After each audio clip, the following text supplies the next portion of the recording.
Om Namo Bhagavate Vasudevaya. Om Namo Bhagavate Vasudevaya. Om Namo Bhagavate Vasudevaya. Narayanam namaskritya naram chaiva narottamam devim saraswatim vyasam atodayamudirayath nastapreshu abhadreshu nityam bhagavata sevaya bhavati rutama shloke bhaktir bhavati naishtiki. Before reciting Srimad Bhagavatam, which is our very means of conquest, let us first offer our respectful obeisances unto Lord Narayan, unto Naranarayan Rishi, the supremmost human being, unto Mother Saraswati, the goddess of fortune, and unto Srila Vyasadeva, the author. And by regular attendance of the Bhagavatam class and by rendering service unto the pure devotees, all that is inauspicious within the heart of the candidate becomes destroyed practically to nil. Thus, loving service unto the Personality of Godhead, who is praised with transcendental songs, comes into being as an irrevocable fact. Jayo. Jai, thank you for coming today. So,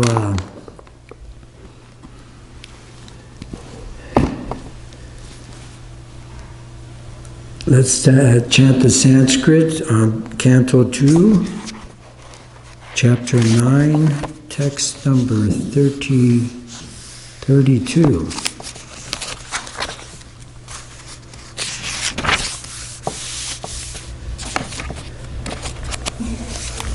Yāvān yathā-bhāvo. Yāvān yathā-bhāvo. yad-rūpa-guṇa-karmakaḥ.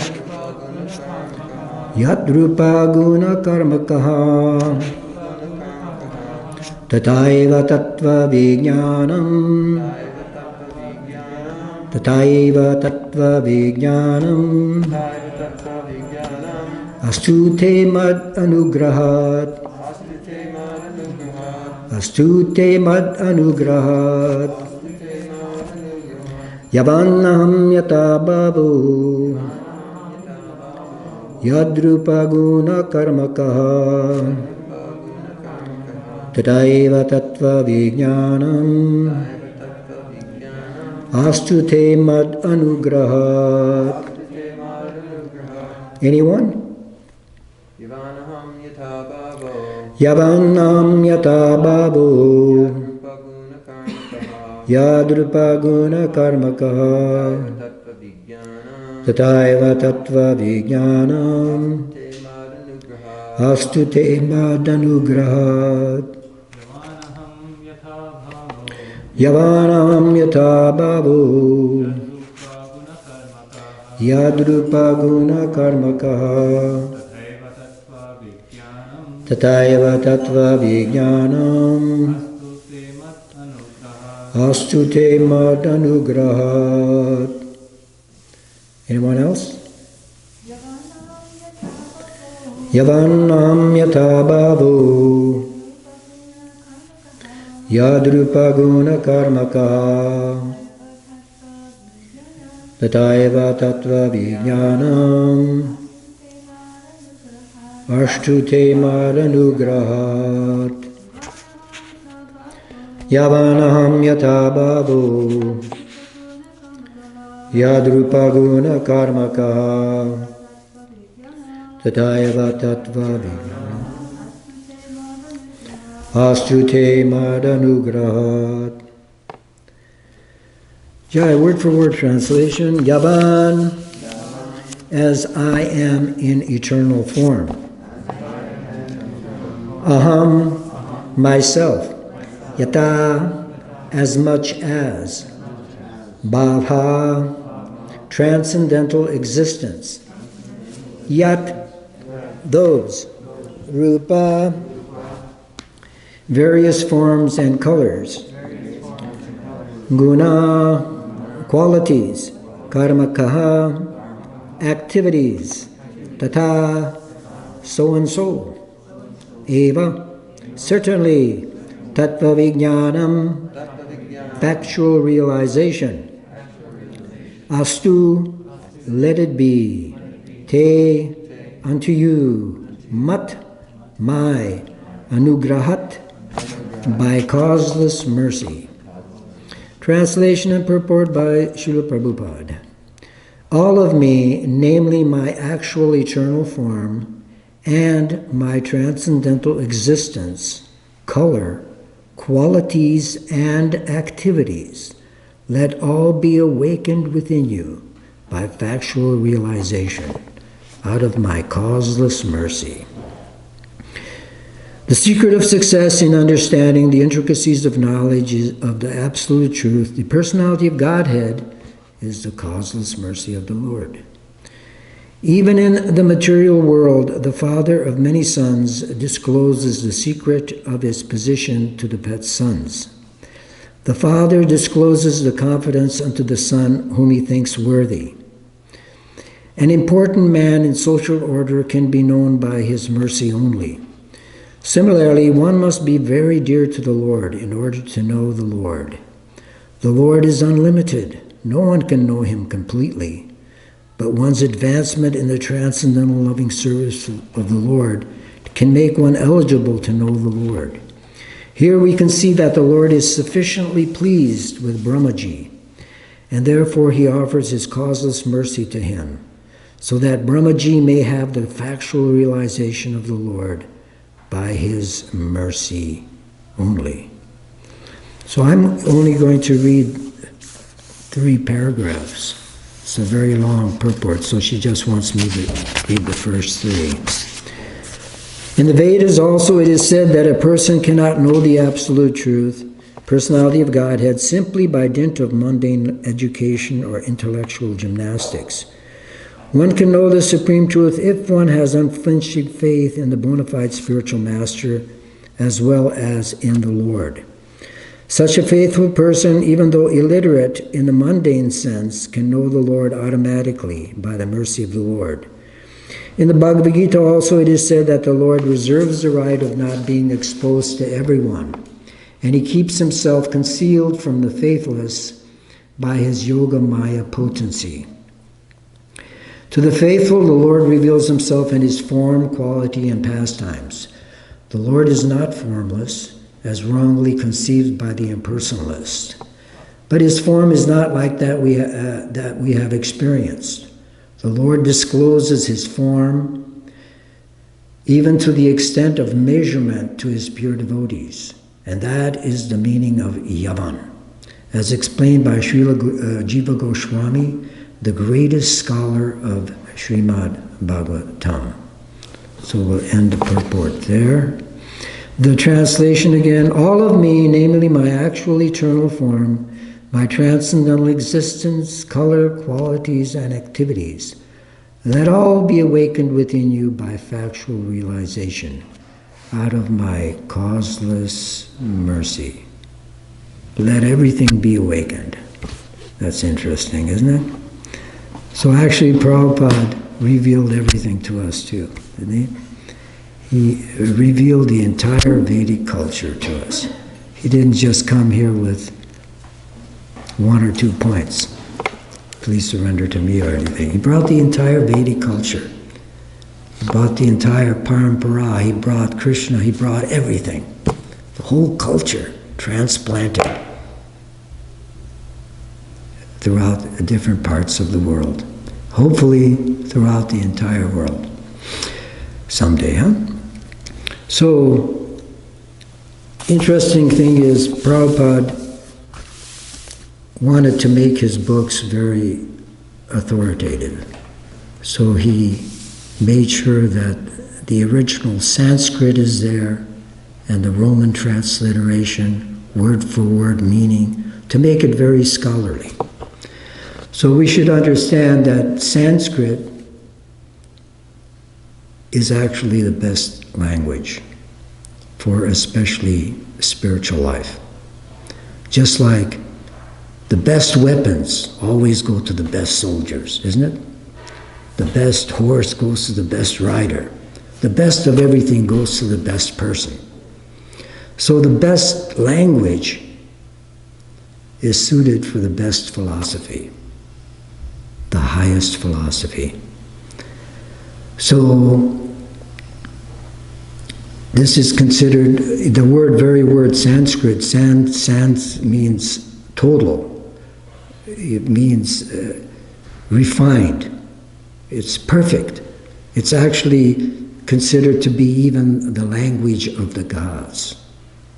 So they say that Sanskrit came down from Lord Brahma himself, and he passed it on to the great sages, and the sages brought it to human society at one time. So it's a very refined language. It's especially now, even though it's not spoken, it's considered to be basically a dead language. It is, all the scriptures, all the Vedas are written in Sanskrit. So it is very pleasing to the ear. It's very, just when we read these shlokas, let it be known that you're actually getting purified just by hearing the transcendental sound vibration of these shlokas. So it's a sacred language. It's very pure. What's that joke? There's a joke. If you want to speak to women, what language do you speak? French. French, all right. If you want to speak to a dog, what language do you speak? Maybe German, right? But if you want to speak to God, then speak Sanskrit. That is the understanding. It's maybe a bit of a joke. Don't take it too seriously. So English is kind of a mongrel. It's a mongrel language. In other words, it's taken from from all different languages. So in that way, it's actually good. Mongrel dogs are usually resistant to a lot of things. Many pure languages become adulterated and they can't stand the test of time. But mongrel dog always seems to be able to make it, right? So English is kind of a mongrel language, but taken from all different languages. So we want to make sure that hopefully that someday they don't decide to take the Sanskrit away from the books. I've noticed some books already, they make translations of Srimad Bhagavatam without the Sanskrit in it. But it's very important. It's very, very purifying just to hear that language. So, languages, of course, we should see eventually become degraded. Just like you're from England, right? Do you know Shakespearean English? Give us a sample of the Shakespearean language. Hark! It's very, very eloquent, actually. I love reading ancient poetry from the days of yore. So even here in America, in the colonial days, back in the 1600s, it's very difficult to understand the language. All the words they slowly mutate. Language, in other words, in Kali Yuga, languages gradually deteriorate, become degraded. People don't speak eloquently anymore so much. They just say, "Yo, what's happening? What up?" Very basic sounds, not eloquent. You see, so this is one of the symptoms of Kali Yuga. Everything becomes degraded, even the languages. So here Krishna is revealing himself to Lord Brahma. And of course, when we say he's revealing himself, he's revealing his internal potency. We know Krishna has unlimited potencies, but three basic ones that we know is the internal, external, and marginal potency. The internal potency of the Lord is the spiritual energy. So Krishna is revealing to Lord Brahma his very personal aspects, his internal nature, his spiritual nature. So we can only imagine how much he appreciated and loved Lord Brahma. That I'm going to tell you everything about me. As Prabhupada is saying here, of course, to a certain limit, because Krishna can never be known fully, because he's unlimited. But he revealed himself to Brahma. Here's my friends, here's my planet, this is where I live, these are my friends. And it was showing that kind of love to Lord Brahma. So naturally, in previous verses, Lord Brahma, after seeing and getting this power to create the entire universe from Narayan, from Krishna, he prayed, please don't let me become puffed up, because you're giving me, we become puffed up over any little thing. It's so easy to become puffed up, isn't it? Just like, even we have to be careful. Sometimes people say, well, I knew Prabhupada. I associated with Prabhupada. It's like, sometimes you may say, well, it's trying to get attention for yourself. So one has to be very, very careful, of course. But it's not. So anyway, Brahma prayed like that. Please don't let me get carried away. Help me to become humble, stay humble. So to realize Krishna in his original form, that is not so easy. First of all, Krishna is everything, but at the same time, he's different from everything. What's that philosophy? Achintya bheda bheda tattva. Simultaneously one and different from everything. So Krishna has his personal form, etc., etc. So there's a verse, one of the Chatu Shlokis, one of the 4 seed verses of Bhagavad Gita. Ahaṁ sarvasya prabhavo. How's that go? I'm putting you on the spot, aren't I? Ahaṁ sarvasya prabhavo mata sarvam pavartate iti matva bhajante ma bhuta bhava samanvitaha. I am the source of all material and spiritual worlds. Everything emanates from me. The wise who know this perfectly engage in my devotional service. So we know, yes, theoretically at least we know everything is coming from Krishna. But at the same time, to see Krishna, to actually see his form, is very, very difficult, very, very rare. Even Maharaj Parikshit, who saw Krishna in the womb, when he saved him from the Brahmastra weapon, he never again was able to see that form. And what's his name mean? What's Maharaj Parikshit's name mean? The examiner. The examiner. So he, throughout his whole life, he was trying to find that, examine where that personality is again.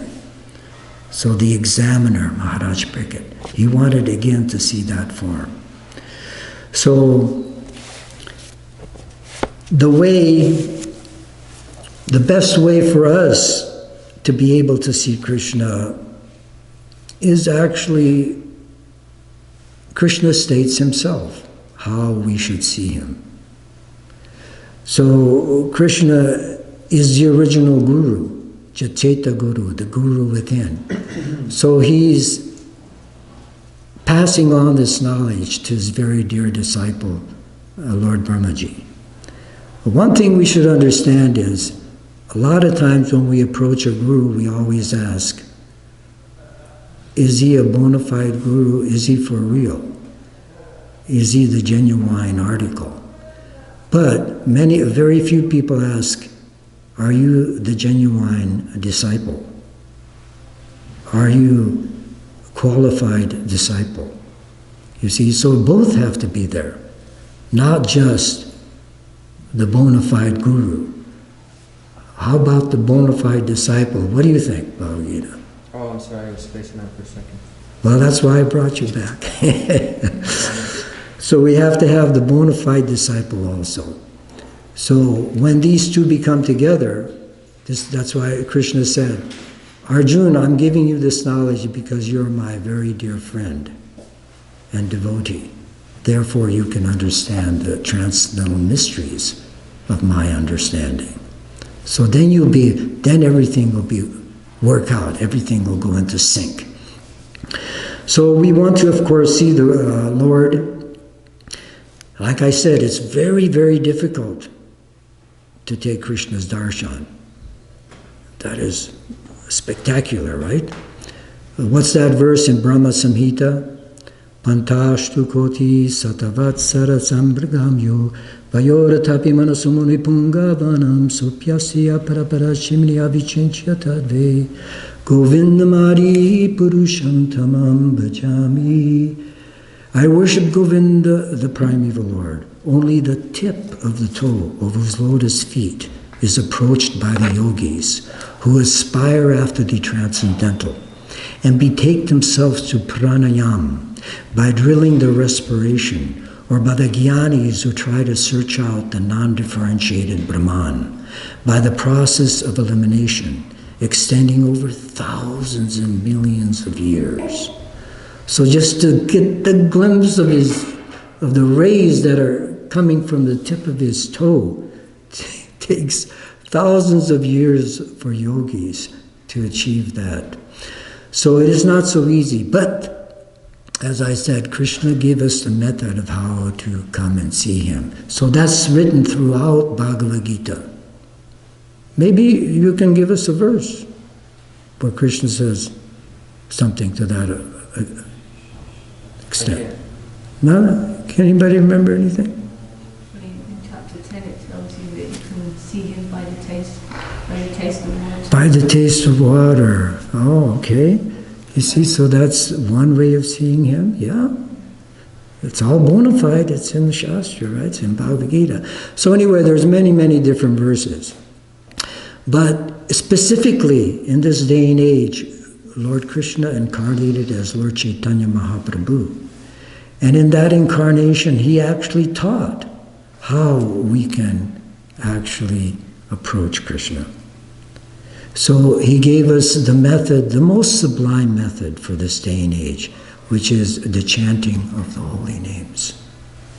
Isn't it? The chanting. So for spiritual life, of course, we know it begins with Shravanam and Kirtanam, with the ears and the tongue. So if you have big ears, wow, you're lucky. That's wanted. In spiritual life, the bigger your ears are, the better. And sometimes it's better to have short tongue, if you have a short tongue. Long ears and short tongue is a little bit better, works out better for you. You don't get as much trouble, because if you have a big tongue, then the tongue gets you in trouble, but it's the throat that gets cut. So anyway, this chanting of the Hare Krishna Maha Mantra is so powerful that we don't even understand it. It'll take a whole lifetime to be able to understand the Maha Mantra. So it reminded me of the story of Kaliya serpent. The Kaliya serpent was very venomous and poisonous and caused trouble to all the living entities. Just the vapors coming from his mouth would kill people. That's how poisonous Kaliya was. So Krishna came and he danced on the top of Kaliya's hoods. He had many, many different hoods. And of course, when Krishna was dancing so dexterously and beautifully, it felt like thunderbolts on Kaliya's head. He was killing him. And Kaliya was trying to bite him, and boom, he would get stomped. And while he was biting him, all this poison kept coming up. So similarly, when we chant the holy names, Krishna is dancing on the tip of our tongue. And when he's dancing on the tip of our tongue, our poisonous minds sometimes want to kill Krishna. In other words, doubt. Am I doing the right thing? I'm over here chanting. Does this really work? Maybe I don't want to chant. Maybe I want to do something else. So all this poison that's in our minds, just keep on chanting, and then gradually this poison comes out of us. And Kaliya serpent, gradually all this poison was released from him, and he began to realize that this is God, this is Krishna, and he had that realization. So similarly, we can also get that realization simply by this chanting of the holy name. That's how powerful it is. Chaitanya Mahaprabhu ki jai. So everything is given to us. So just like Krishna is revealing everything, so Prabhupada, of course, he revealed so much to us. He gave us so much. So, as it's stated here, he did this out of my causeless mercy, out of compassion.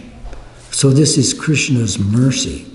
He doesn't have to show himself. It doesn't matter if you follow all the rules and regulations, if you're the so-called greatest devotee. Krishna doesn't have to show it. This is that karma mamamsa philosophy? I'm not sure.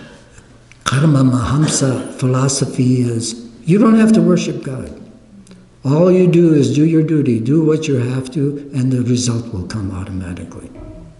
There's no need for God. But we understand, yes, there is a need for God. Without God's sanction, not even a blade of grass can move. So anyway, out of compassion, he revealed himself to Lord Brahma. So there's another verse, Tesham emanu kampartam, another seed verse. Seed verse, that means it's one of the most important verses. Out of compassion for them, I, dwelling in their hearts, destroy with the shining lamp of knowledge the darkness born of ignorance. So, when it's dark, you can't see anything, you can't make heads or tails out of it. But once you see it, once the sun comes up, everything is revealed. So, Brahmājī had factual knowledge.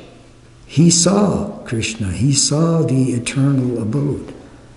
He saw the kalpavriksha trees, he saw the surabhi cows. So, this compassion is very, very, it's a transcendental quality. Mercy, compassion is a transcendental quality. It's like an antitoxin of the soul. If you have compassion, then gradually you'll be able to get purified and actually come to the platform of understanding Krishna. Krishna says throughout Bhagavad Gita, it's amazing how many times he said, I was just reading chapter 11 of Bhagavad Gita, and at the end he said, one who is a kind friend to all living entities. That's not so easy, right? Kind friend to all, kind to every living entity. So how much we have to work on, right? So this compassion,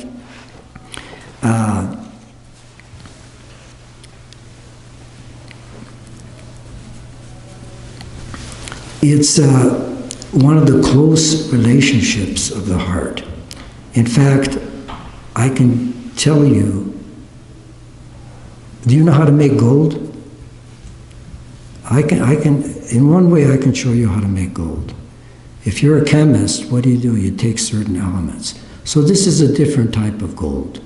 What you do is you take some of the elements from your heart. One of them is kindness, forgiveness, mercy, compassion. If you take these elements from your heart, you'll be able to create the element called love, which turns your heart into gold.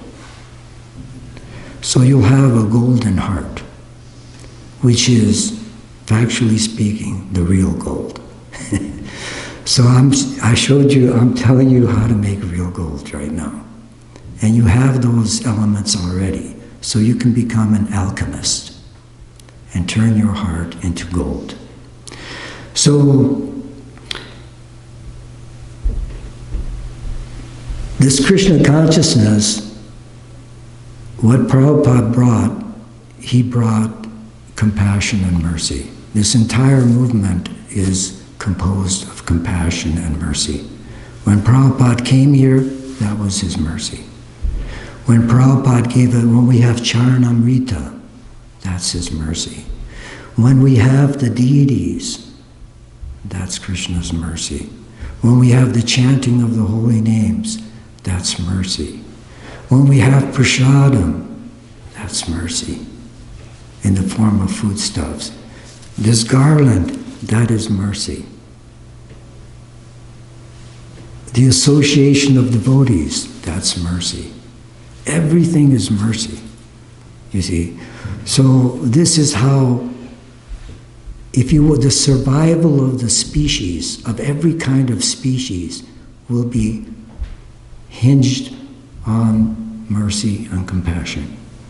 Are we merciful and compassionate towards the trees, towards the animals, and every living being? And then, because now, how many, there's a staggering number of how many species are going extinct every day.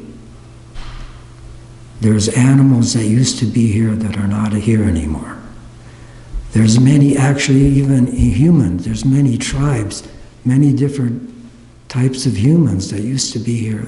They're gone, never to return again in this yuga. So everything is hinged on mercy. So this is and Prabhupada gave us this mercy of ISKCON to give the mercy. First we get the mercy, and then we give it. So this mercy flows down, just like water. It comes from Krishna, the mercy comes from Krishna, goes down, comes to us, and then we have to let it flow down. So anybody have any questions on this verse? Yes? Prabhu, I mean, like Krishna reveals himself to Brahmājī by his mercy, but then why do we still get bewildered, and why does the Brahma Vimohan Leela then take place, Prabhu? Yeah, well that's why it's called Leela, pastime. Actually, even in the spiritual world, there's living entities get bewildered. In other words, Mother Yashoda, she doesn't know that Krishna is God. She just sees him, oh, he's my son. Why is that there? It's so you can have a relationship with God in different ways. Just like God can't be your son, your child. How can God be your child? He's the creator of everything. But this moha, this illusion, it's a yoga maya. There's two mayas, yoga maya and maha maya. So yoga maya is in the spiritual world to cover the living entity so he can have a relationship. You can see Krishna as your friend. What does friend mean? I can wrestle with him, I can put my arms around him, I can joke with him, I can talk with him freely. You can't talk freely if you think he's God. That's awe and reverence. Oh, he's God. Oh my God. Tremble, you know. Distance. So if you want to get closer to God, God likes it when you wrestle and beat him up. He likes it. See, he likes to be chastised by Mother Yashoda. See, so all these different relationships are there with Krishna. This is why it's so hard to understand Krishna. Many people, they have the audacity to say, well, Krishna's a playboy, or Krishna...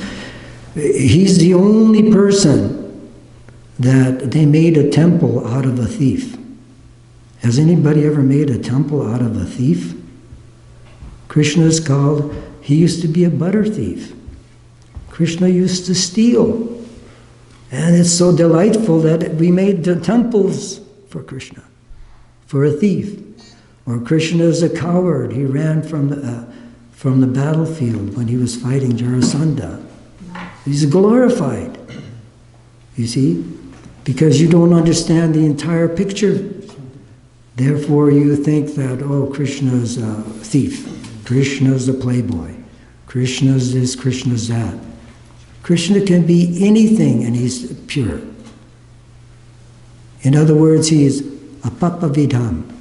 He's prophylactic and antiseptic. The sun can go into a dirty place. It can, by its rays, can purify that place, and the sun doesn't become contaminated.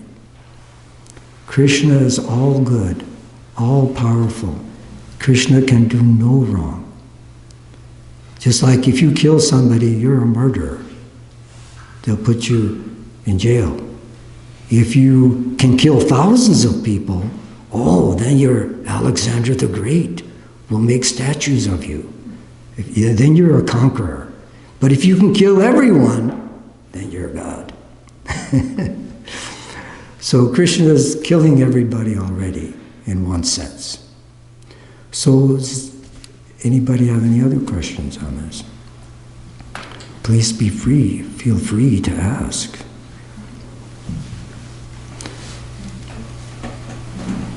I don't have a question, but I got a statement that maybe you'd like to say something about.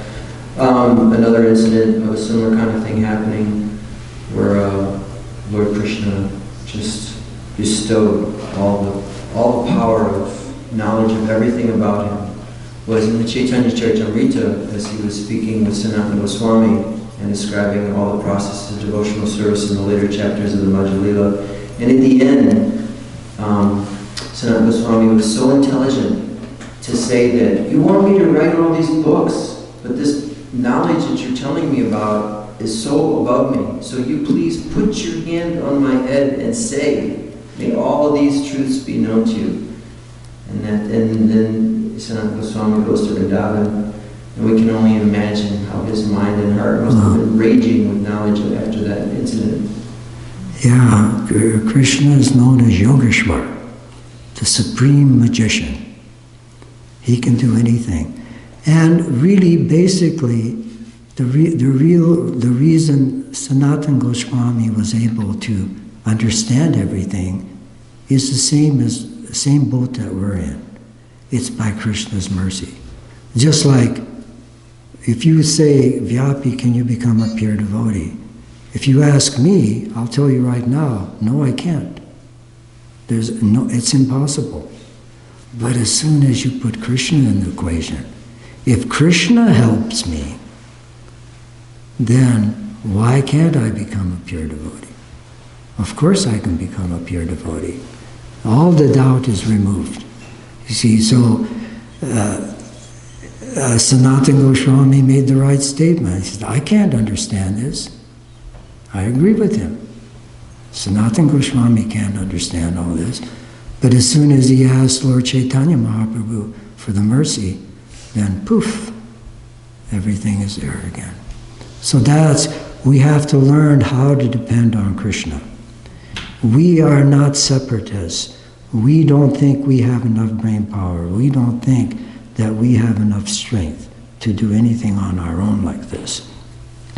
But with Krishna, then, of course, it's just like that word, impossible. If you put an apostrophe after the I, then it says, I'm possible.